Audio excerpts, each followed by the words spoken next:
It's time for Midday Edition on KPBS. Neither parenting nor adulthood come with a manual. Today on the show, we try to give you one.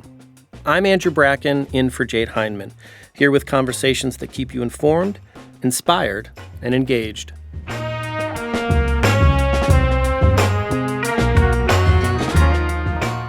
NPR's Mary Louise Kelly shares her struggles balancing life as a journalist and a mother. Nobody is ever going to love and need you as much as these two kids in this moment. So just sit there and live it, because it does go so fast. Then we get some parenting tips from a local parenting coach, plus a best-selling author on the secrets of adulthood. That's all ahead on Midday Edition.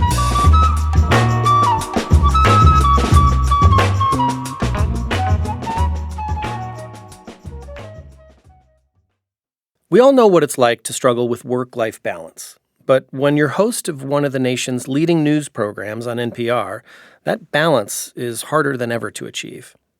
NPR's Mary Louise Kelly writes about her experience navigating motherhood and journalism in her book, It Goes So Fast. She's one of the hosts of NPR's All Things Considered, and her book is coming out on paperback next Tuesday, April 8th. And Mary Louise Kelly joins me now to talk more about it. Welcome to Midday Edition. Andrew, my total pleasure to join you. Thanks for having me. Great to have you here. So I want to start with a moment very early in the book. You're in Iraq, about to get into a military helicopter, and you get a call from back home in Washington. Can you take us back to that moment? I'm laughing and crying at the same time. At the time, I was one of NPR's Pentagon correspondents. I was traveling with the Secretary of Defense, as one does, in the press pool on the plane, on a visit. And at the time, the war in Iraq was in full swing. And we had flown into Baghdad, and at the time, the roads, even in an armed convoy, were not safe enough to transport the Secretary of Defense through the streets of Baghdad. So the way they did it was they had a fleet of Black Hawk helicopters organized that swooped down one by one onto the tarmac inside the green zone, and they pick up, they don't want too many on the ground and to being sitting ducks for incoming fire at any given time. So the SecDef gets the first one, and the bigwigs, the admirals, generals, whoever's traveling with them, get the second one, and they proceed one by one until the press corps gets the last one, so that we are the last sitting ducks waiting to be picked up and whisked off to the next press event that wherever we're headed. I think it was the Defense Ministry in Baghdad. And as I'm waiting, you're in full body armor at these things, even inside the green zone, and my cell phone rings. And it is the school nurse at my youngest son's school back in Washington, D.C. My youngest son was then 4. And I can hear her talking, and it is loud when you have a fleet of Black Hawk helicopters swooping down and taking off. So I have to ask her to yell and push back my helmet so I can hold the phone up and try to hear her. And I can hear her saying, "He's sick. Where are you? How quickly can you get here?" And I'm embarrassed to tell you, I think my first reaction was to laugh and think, "Lady, if you could see where I am, it's not going to be anytime soon." And I'm trying to answer, and she starts really shouting and saying, "I don't mean to pick him up and bring him home. I mean, he's really sick. He's struggling to breathe. We need to get him to a doctor or to a hospital now. Where are you?" And I had this moment, my heart froze. And I'm trying to think how to answer her, and I'm doing the time zone calculation and thinking, where is their father? Where's the babysitter? Who can I get there? And as I'm trying to answer her, I lost the line. I lost cell phone signal. And the Black Hawk isn't waiting for me to sort this out. I got to move, so I have to board. And I just remember sitting there in full body armor, in a helicopter, hovering above the streets of Baghdad, thinking, what am I doing? What am I doing? My son is 4 years old. He may not be breathing. He needs me, and I'm halfway around the world. And I, on the plane trip back to what was then Andrews Air Force Base, I started writing what became the early kernel of my first novel, because I just thought it is time for a career plan B. And I love my work, and I'm good at it, and I worked hard to get here. But right now, for my family, this doesn't work. And that story kind of really gets into the heart of what this book's about. Can you talk about your goal in writing this book? You mentioned you kind of stepped away to write a novel, but what about this book? Take us back to the decision to kind of, delve into this. Yeah, so fast forward, 12, 15 years from that moment, and by way of closing the loop on that, my younger son is fine. He continued to breathe. My husband showed up. He took care of him. All was fine by the time I got home. But I did take a significant amount of time away from the news to be more present and more available. Wrote a couple books, never stopped missing the newsroom.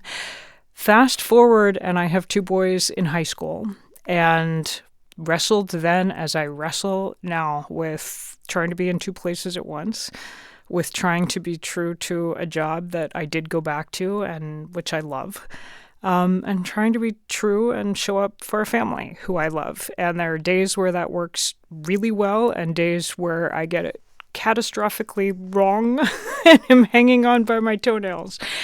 I sat down to start writing this book because the older son, not the one who I got the phone call about from the school nurse in Baghdad, the older one was a senior. He was going into his senior year of high school. And suddenly all of the things that I had missed because I was in Baghdad or in Afghanistan or, anchoring All Things Considered, so just on the other side of town, but still not home. All the things that I had missed, and I kept thinking, well, it's fine. I'll make it next year. I'll make it next season. I'll make it next semester. I was suddenly out of next year's and thinking, if I'm going to make a different choice, I need to make it now. And what does that look like? And what does that entail? And what are the trade-offs there? And in capturing it, I wanted to just sit and reckon with that 1 year and make it really stick because it does go so fast. And time plays such an essential role in this book, obviously, as you mentioned there, even the title, right? It goes so fast, but there's a period after each word there, almost to kind of like reminding the reader to kind of take their time. And this is something as a parent myself I think about all the time. Talk to me about parenting and time. I think it goes so fast. It is true. And that you never know when might be your last shot at something. My boys are both grown and tower over me now. And there was a day where they crawled into my lap and wanted to sit in my lap while I held them. There was a day, they'll never do that again. I can't remember when that day was. You don't know it in the moment. You can't know until suddenly months go by and you think, when did they stop doing that? I remember so clearly with my youngest one, because I knew he would be the last, that I wouldn't have more children. The last time I nursed him, the last time I breastfed him, I remember where I was sitting in my house and knowing this is the last time, but you don't usually. I think about that with parents of very young kids, and I remember so clearly how exhausted I was at the end of a day. I would come home having slogged it out in the newsroom and reported my herd out all day, and I was tired, and then I would get home and dinner needed doing and bath time needed doing. And by the time we got to bedtime stories, there was a part of me that just thought, would you please just go to sleep? I just don't have it in me to make up a superhero with flatulent story again tonight, even though you're begging.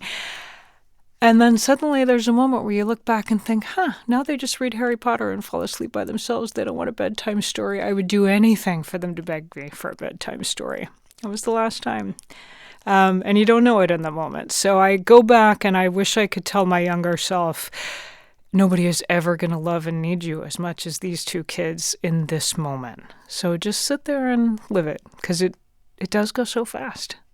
That's great advice. I want to end by asking about one line that comes up early in the book, which I think gets to many of these ideas about identity and kind of what you say you're wrestling with in this book. You write, quote, "I was a journalist before I was a parent." Can you talk about that line and what you were saying with it?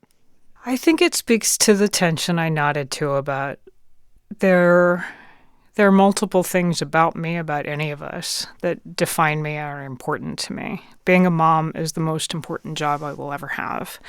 But I was a journalist before I was a mom, and I feel it in my bones. And I have tried on more than one occasion to walk away from daily deadline news and the newsroom, and every time I keep coming back, and I remember the last time that I came back to NPR after having been away for a few years to write books and raise my family.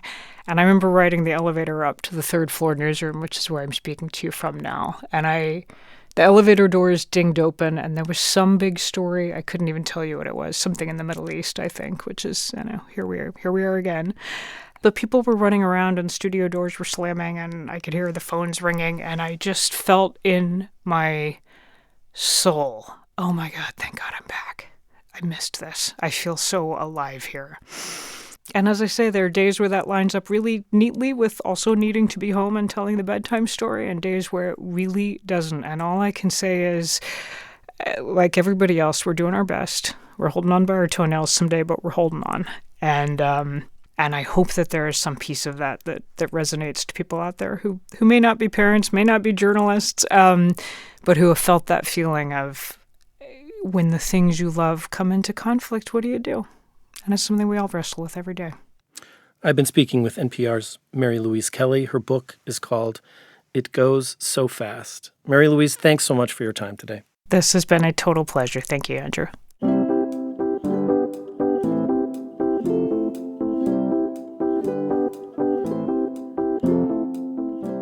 Up next, babies born in 2025 are part of a new generation, Generation Beta. We talk with a local child therapist about how to approach parenting today. You're not actually a parent. You are actually a substitute frontal lobe. That's your job. So you are regulating and organizing and prioritizing and doing all of that for another human being. Stay tuned. Midday Edition's back after the break.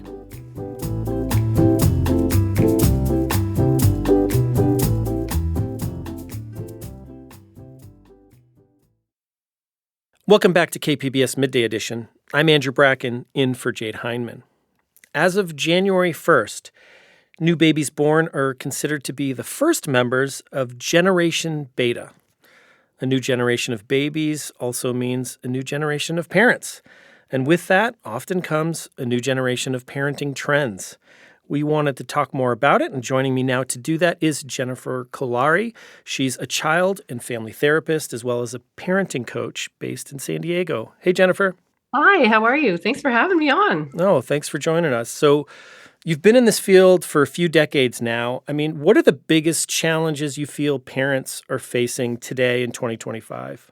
Such a good question. Okay, well, there's always parenting challenges in every generation, but I think with this generation, it would probably have to be social media. That's a big one. And I think there's also been a really big shift in parenting. So like anything in life, it kind of swings. So 20, 30 years ago, maybe it was more kind of what would be called parent-centered parenting, where, kids were to be seen and not heard, and parents were in charge, and kids kind of did what parents said.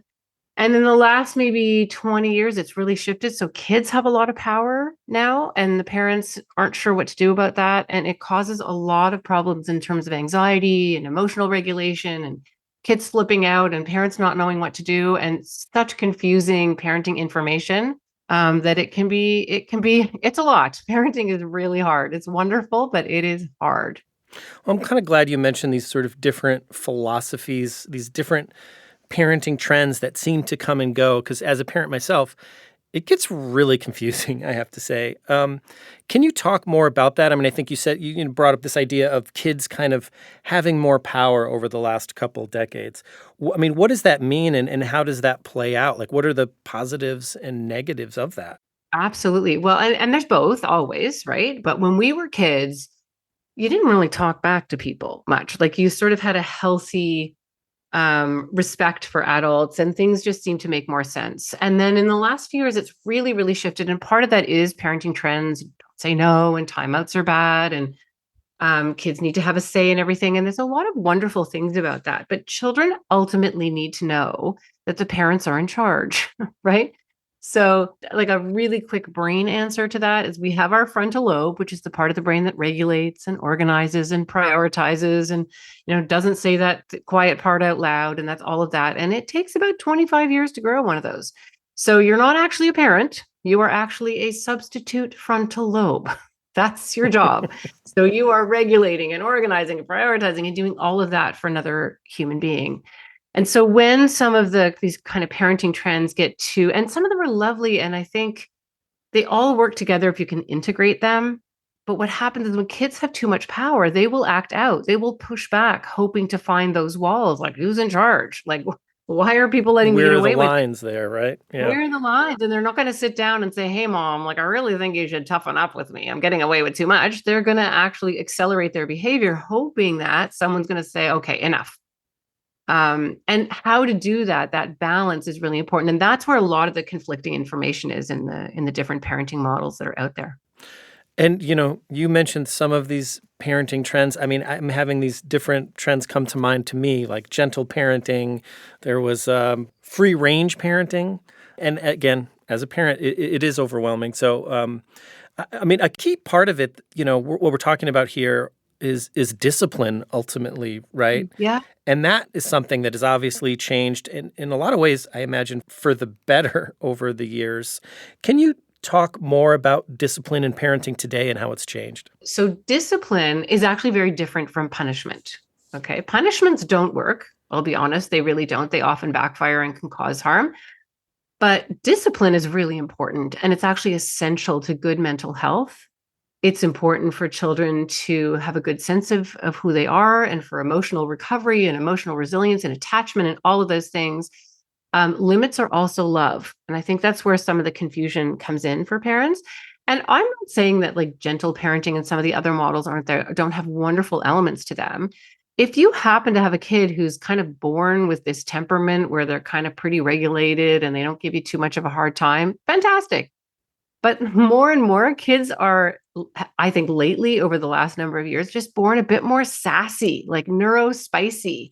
They're like, why? Why I don't have to do that. You're not the boss of me. And so when you don't have really healthy, solid, loving, predictable, meaningful limits in place, that's when you tend to see real pushback with behavior, emotional regulation, anxiety. And I'll give you a quick analogy to kind of really bring this home. Like, let's say you're on an airplane. Okay, you're a passenger on the airplane, and it's a terrifying, bumpy flight. You don't want the captain coming down the aisle saying, "Hey, I know you look scared.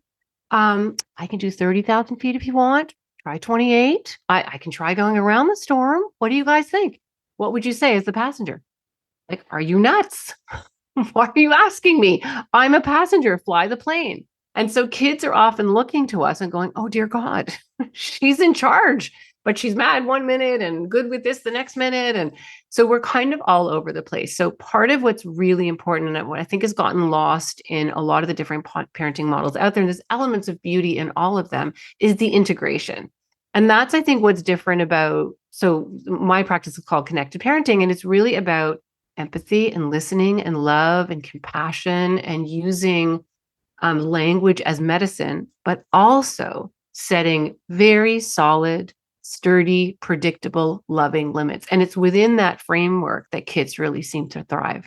So, one thing about becoming a parent is there is no manual to it, right? And, Yeah. as a parenting coach, I'm just curious, what are the most common questions you get about parenting these days?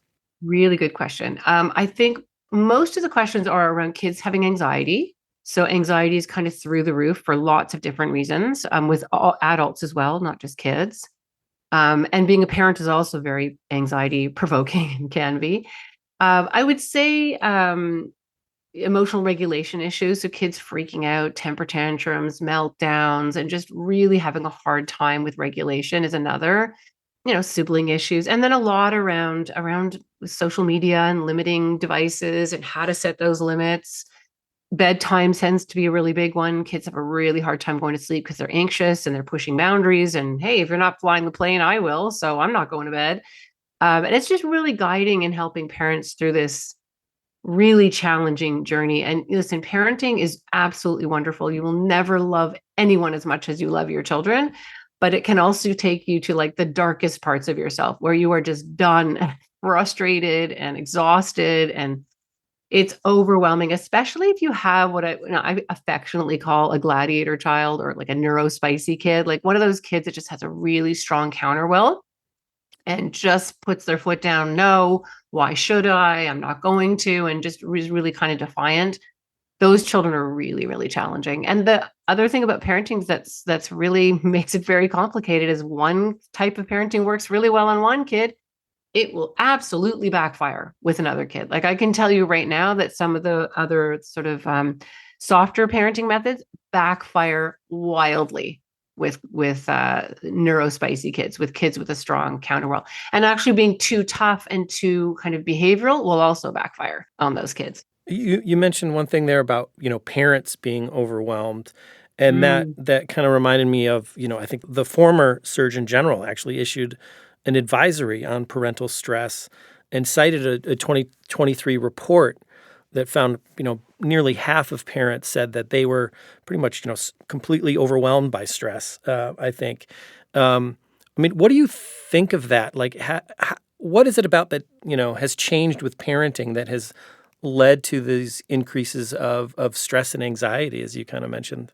Sure. Well, I think there's a lot of factors. I think, one kind of major factor is that there is this so much more information now. And I mean, I'm certainly much older than you, but when I was a little kid, so in the 60s and 70s, the model was, I think it was Dr. Spock, which was like, oh, just put a towel under the door and let the kids scream, they'll figure it out. And when you pick them up and they're crying, you're going to turn them into, they won't be able to handle their emotions. And that was completely wild. And then that swung over 20 or 30 years to sort of the exact opposite of that, like a pendulum, trying to correct that too much. And then we went too far the other way. So I think that's one factor. And you can see that in like TV and media. Like when I was little, there were shows where, the adults were in charge. There would be a problem, something would happen, and there was a reliable, sturdy, loving adult that would help the kid figure it out and learn the lesson. And then somewhere, I don't know, 20, 30 years ago, the shows are full of kids who have all the answers, and the adults are idiots and they don't know anything. And the kids are all smarter than the adults, which I think also got into the psyche of kids a little bit. Social media has had a huge impact and role on that. And I think parents are stressed and busy. Things cost a lot of money. Parents are working crazy hours. They're both working two jobs.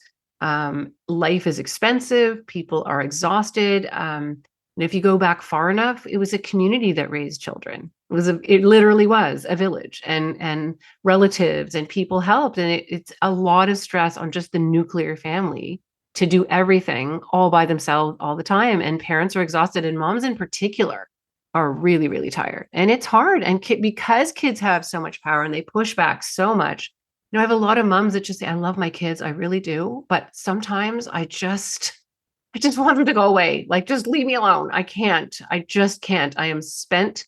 And then kids, of course, don't know what to do with that. So they cling harder.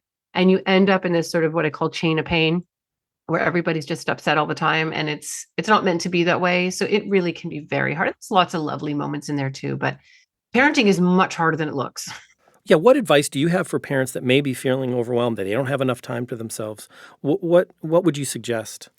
Part of the foundation of my model in particular is that you really use connection and love and language and words as medicine for your children. So the stronger the connection and the more you're able to soothe and comfort your child, which also means being able to do that for yourself as well, by the way, the more endorphins, natural opiates, a very powerful hormone / neurotransmitter called oxytocin, floods the bloodstream. And so when kids feel that solid sense of those beautiful reward chemicals, when they feel deeply heard, deeply cared about, deeply listened to, it's very healing. And it's also a cortisol blocker. So what oxytocin actually does is it reduces cortisol, which is what causes kids to flip out and get mad and get upset and have a temper tantrum and freak out.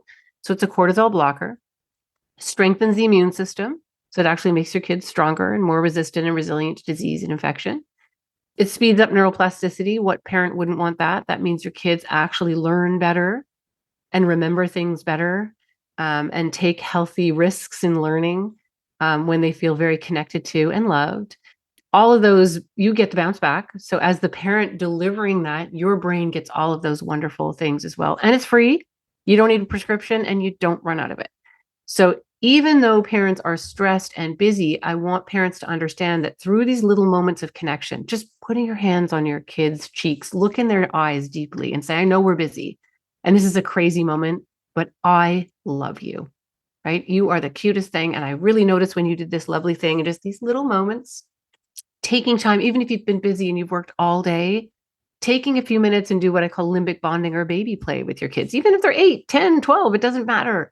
Hmm. Like make them feel absolutely deliciously loved. Rub noses, tell them stories about when they're a baby, show them pictures when they're a baby. That is powerful, powerful medicine that actually will help to calm them down and will also help as you're flowing through your day and getting your kids to do the things they have to do. It'll help. I mean, as we've talked about parenting, it's such a special experience, and with it come these challenges. What do you wish you knew when you were a new parent? Oh, I wish I would have known all this actually, which I was only starting to develop actually when my kids were little.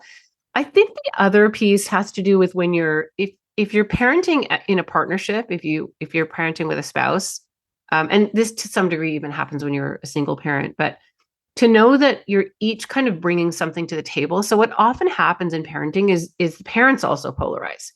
So one parent tends to be the one going, "Oh my gosh, it's not his fault. He's hungry. Like he didn't mean to, and I feel bad for him, and let's not. The consequence seems mean in this moment." And then what often happens is the other parent has to compensate. "This is ridiculous. These kids are getting away with everything. We have to set some limits around here. This is crazy." And then what ends up happening is the parents sort of overcompensate for what they feel is a weakness in the other one's parenting. So the softer one gets softer and the tougher one gets tougher. And the truth is, you are both right. I will end that argument right now. You are both correct. Your child does need to be understood. Behavior is never the problem, it's a symptom of the problem. And your job as a parent is to figure out what that behavior means with compassion and love and empathy, which is unbelievably healthy. We don't have enough time even to go into how much that helps in terms of brain development and confidence and self-awareness and all of that stuff. But the other parent is also right. You need to mean what you say and say what you mean. And consequences need to be delivered not in anger, not in a rage, but in a sturdy, "I love you enough for you to be mad at me" kind of way. So you're actually both right. And what's lovely, I think, about the connected parenting method, because it starts with the calm technique, which I haven't really had a chance to go into, but this particular way that you speak to your children. So it causes both parents to start on the softer side. And then you follow up with a consequence. And most of the time, if you've mirrored correctly, the kid will just comply. They'll just be like, "Okay." And in the time that they won't, if they're really, digging in and doubling down, then you're delivering the consequence with authority, but with a lot of love. So the child actually feels love through the consequence. And Jennifer, I think you kind of mentioned this earlier. I mean, parenting, in my experience, definitely perfection's not an option, right? We're gonna make mistakes. Oh, What yeah. do you Yeah. tell parents about that? I mean, we might have like a great game plan going into bedtime, and then things Mhm. may go off the rails. How do you Yeah. encourage parents from not getting too down when those, Mhm. moments happen? Well, honestly, like give yourself some grace. It is hard enough to regulate yourself sometimes, especially in the crazy times that we're in. And then you have to turn around and regulate another person. And it's really difficult to do that when you're feeling anxious or upset or super angry yourself. So, really just have a lot of grace for yourself. Make sure you're taking time to take care of yourself too. A lot of parents, particularly moms, put everyone else ahead of themselves, which A, isn't the best message to your children anyway. And two, if you're totally depleted, if you're so exhausted, then you're going to have a really hard time regulating for someone else. So I think that sort of grace piece, there is no perfection. It's perfectly imperfect. You're going to get it right sometimes. You're going to get it wrong sometimes. And when you get it wrong, you go back and you repair. Remember yesterday when I told you to go live with the neighbors? You know what? I shouldn't have said that. And here's what I was feeling at the time. And you were just trying to tell me that you didn't want to wear that raincoat or whatever it is. You can always go back and repair.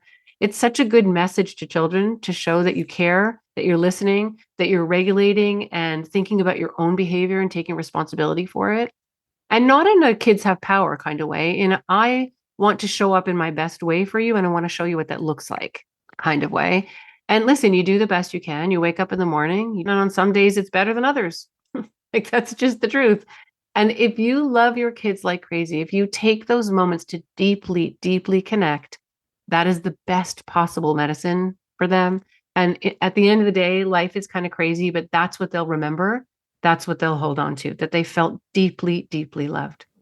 Well, Jennifer, I just appreciate you sharing some of your insights here. I just wish we had this conversation maybe a decade ago for me personally, but It's never too late. It is never too late. never too late. Okay. I've been speaking with Jennifer Kalari. She's a child and family therapist and parenting coach in San Diego. Jennifer, thanks again for joining us today. Oh, you're so welcome. Thank you.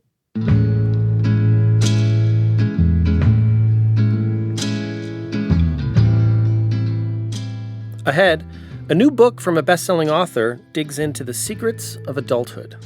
Often the things that make us feel happy overall don't make us feel good in the moment. That's coming up on Midday Edition.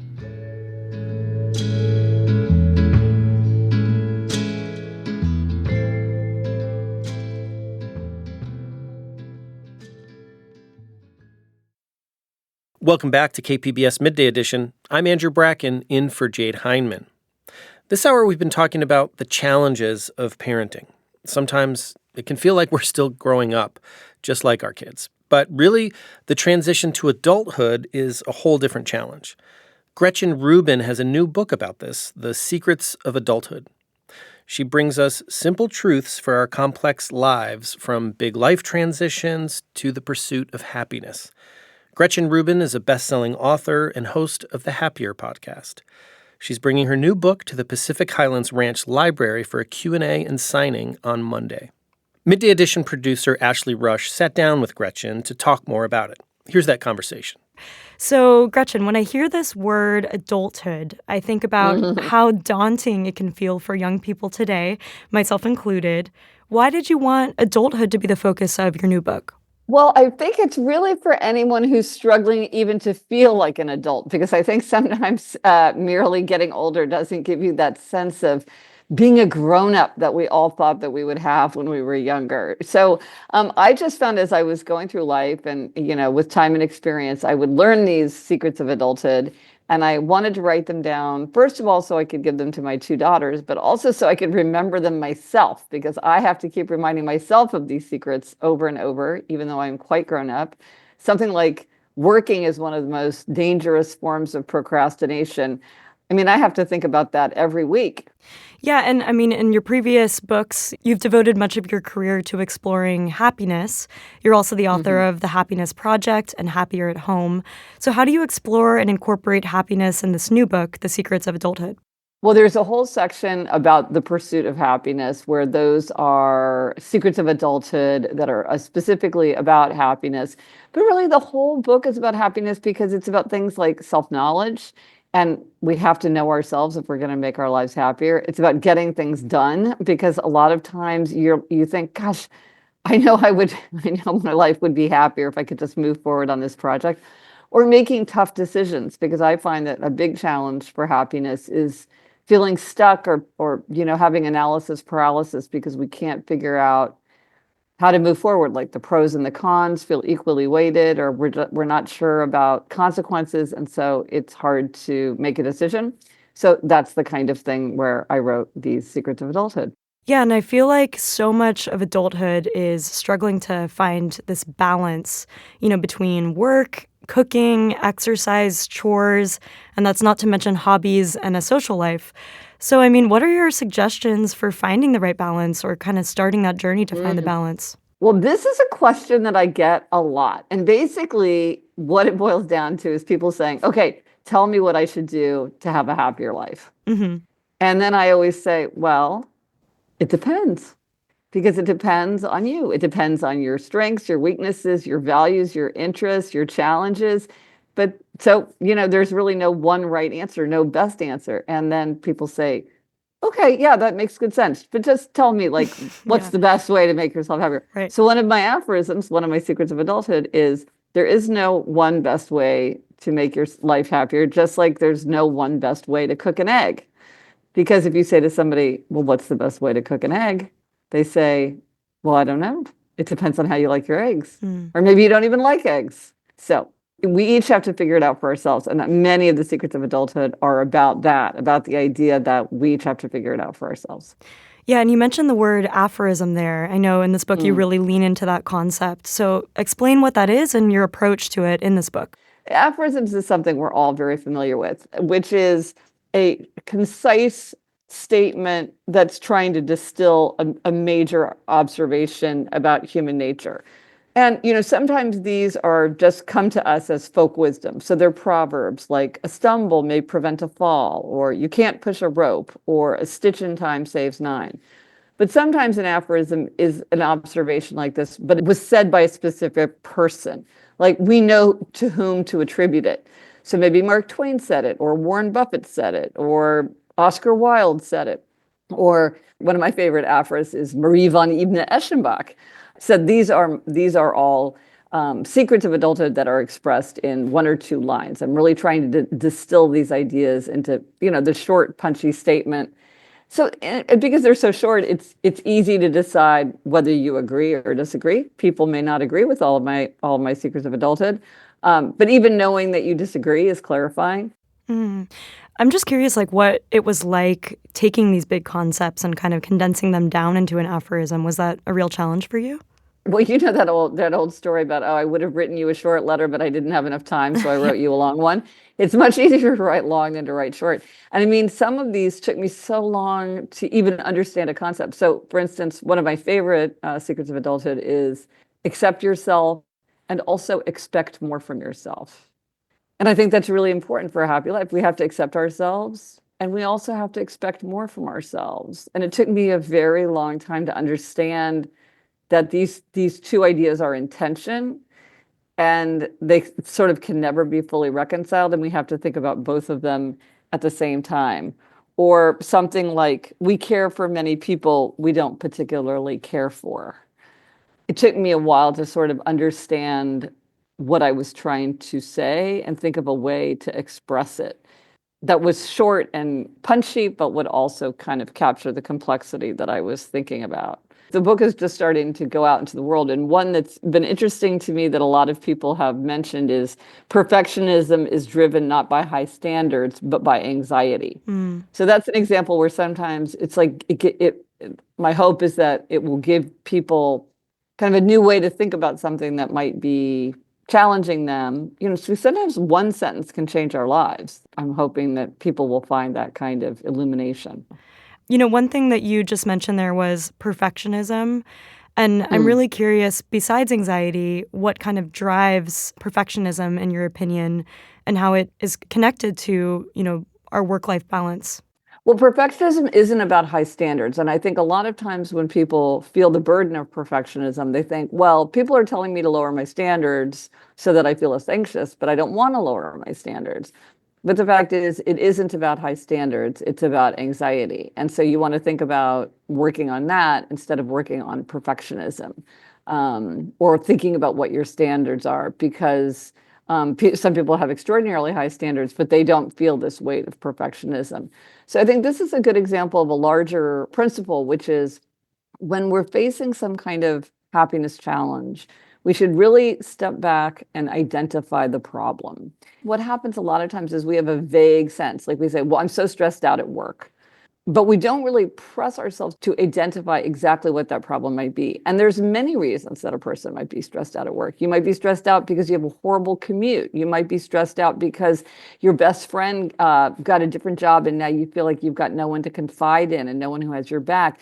You might be stressed out because you feel like your boss isn't on your side. You might be stressed out because now you're doing the work of 3 people, and so your workload is tremendously increased. There's many, many reasons that you might feel stressed out at work, but if you don't stop and really understand, like, what exactly is the problem, you might misunderstand what you're going through and then also try to do something to fix it that is going to be beside the point. So for instance, if the reason that you're stressed out at work is because you get 4.5 hours of sleep every night because you've fallen into a really bad habit of staying up late, binge watching your favorite television shows, then, something like working on to make more friends at work probably isn't going to fix it. Might be a good idea to have more friends at work. It's always good to have friends at work, but that's not going to fix your particular problem.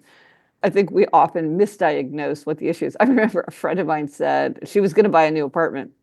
And then I said, hey, what happened? You were going to buy a new apartment because you wanted that outdoor space you kept talking about. And she goes, Yeah, well, I thought I wanted outdoor space, but then I realized I really want a husband. I thought that's a big difference, right? But I misidentified the problem. A lot of times we change what's easy to change rather than what needs to change. So it's really important to identify the problem. So again, with perfectionism, people are like, oh, I feel all this anxiety because I want my project to be perfect, instead of saying, oh, I'm feeling anxious because I'm experiencing anxiety, and I need to work on that. Mm. And just while we're on that, I'm curious if you explore kind of how perfectionism and procrastination go hand in hand at all in this as well. Well, procrastination is a major challenge. Yes, one of my favorite secrets of adulthood is that working is one of the most dangerous forms of procrastination. And perfectionism is one reason that people procrastinate, because they just don't want to let something go. That's related to an aphorism. It's set in a different context, but it's the same principle, which is it's better to have friends over for a takeout than to invite friends over for a home cooked dinner. Never.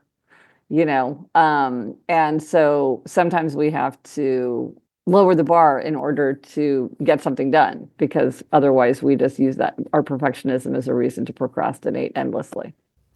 Well, Gretchen, also in your book, you explore the concept of play as it relates to happiness. Tell me about that and kind of the relationship between play and work and our happiness. Well, as many experts have observed, play is the work of childhood.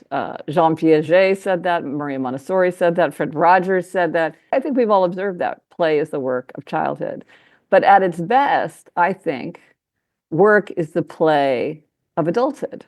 And I would offer myself as an example of this, because nothing was more playful and more fun for me than to work on this book. In fact, I called it my hooky book for a long time, because I would work on it when I was supposed to be working on my book, Life in Five Senses. I'd be like, okay, I'm going to sneak away and work on my hooky book. And the hooky book was this book. And I think that, we can't always achieve that, but at its best, work is the play of adulthood. It's what gives meaning to our time. It's what teaches us. It's what puts us into connection with other people. It gives us an atmosphere of growth. It gives purpose and meaning to our lives. And, it's how we learn.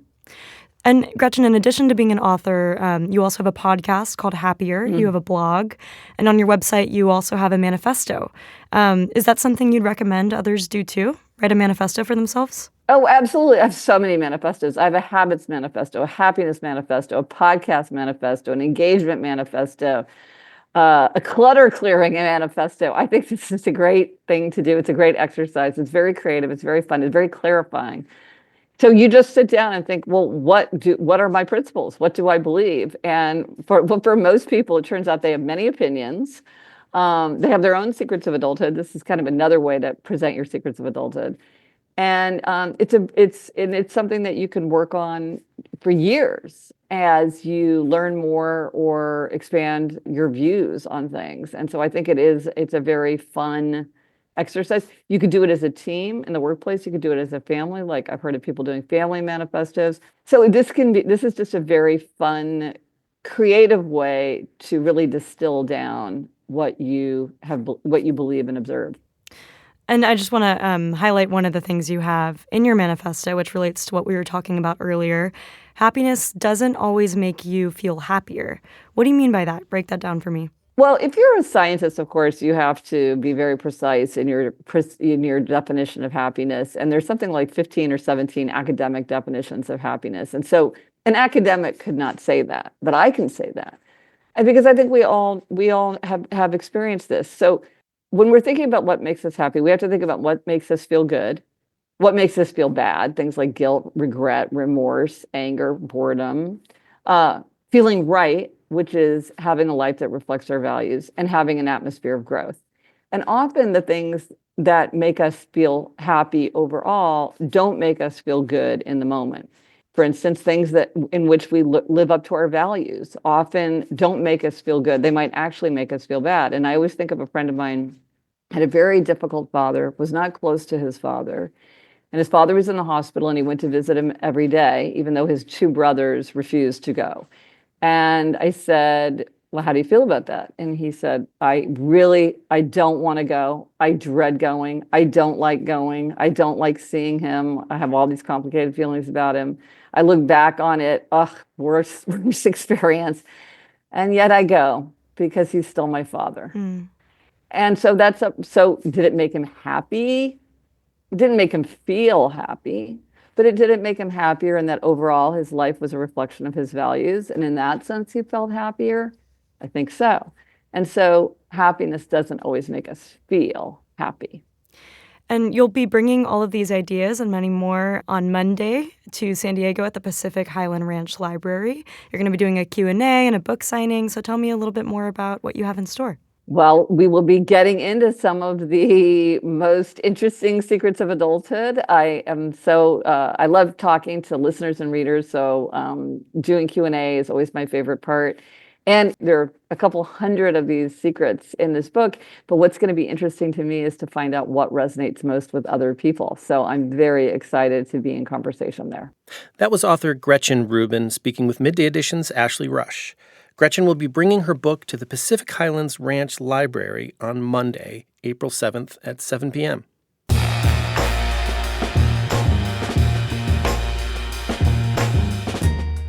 That's our show for today. I'm Andrew Bracken. KPBS Midday Edition airs on KPBS FM weekdays at noon, again at 8 p.m. You can find past episodes at kpbs.org or wherever you listen. Thanks again for listening. Have a great day.